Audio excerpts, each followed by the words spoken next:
Hi, I'm going to talk about art of Deborah Butterfield. For more than 40 years, she makes horses. I rode horses in the past, so I recognized my subject right away. However, I had difficulty starting. Among the countless horses of Deborah Butterfield, I had to find the one that would speak to me. I couldn't start until I found Josephson. This is Josephson. He tells my story. He is well built. His body is made of thick, strong, and sometimes twisted branches. In the arrangement of the neck and shoulders is the robust movement of his mane. One delicate branch runs along the neck like the jugular vein, a line of vulnerability within all this strength. The shoulder itself is in the process of transforming into a wing. I identify with this sculpture completely.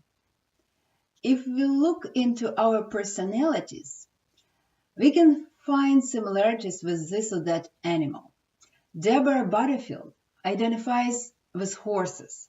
She says she interprets the world through these animals. She was born on the day of 75th Kentucky Derby, and that's how she explains her fascinations with horses. She breeds, rides, trains, and sculpts horses on her ranch in Bozeman, Montana, and in her studio in Hawaii. Her palette consists of twigs, branches, wire, and scrap metal.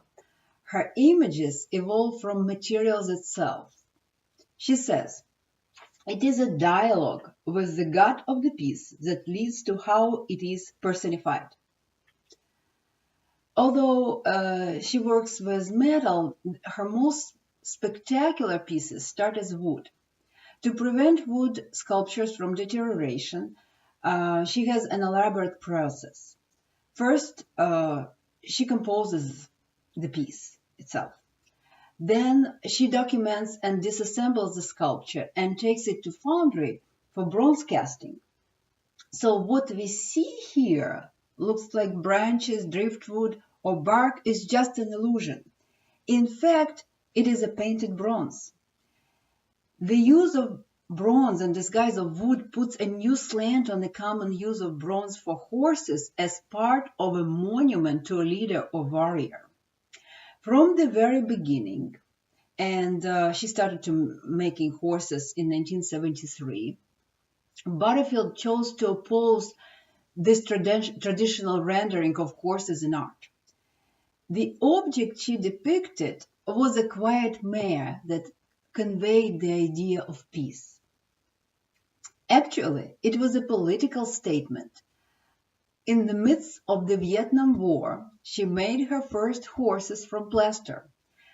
Although Butterfield painted them in ghostly colors, they maintained quite a realistic appearance. Later, she used a mixture of mud, sticks, and dextrin glue for their bodies. Then, one day, she abandoned the solid mass, leaving only a linear structure. The images of these horses look more like whimsical sketches. That is when the spiritual essence of Butterfield's work started to be more fully articulated and apparent. Look at this leaf. Okay, time and nature have simplified its form.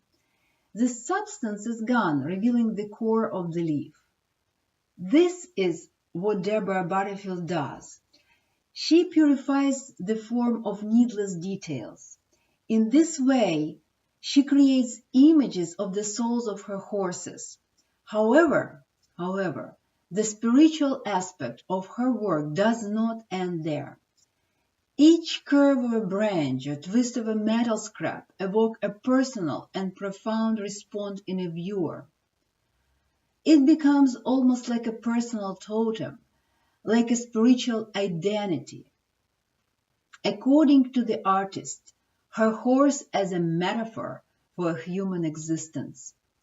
These sculptures also stem from Butterfield's personal hope for harmony between nature and people. As she says, it is really the idea of personifying nature and our human instinct to find meaning in chaos. Look at Deborah Butterfield horses. You might find yours. Thank you. Thank you for listening, and I hope I didn't bore you.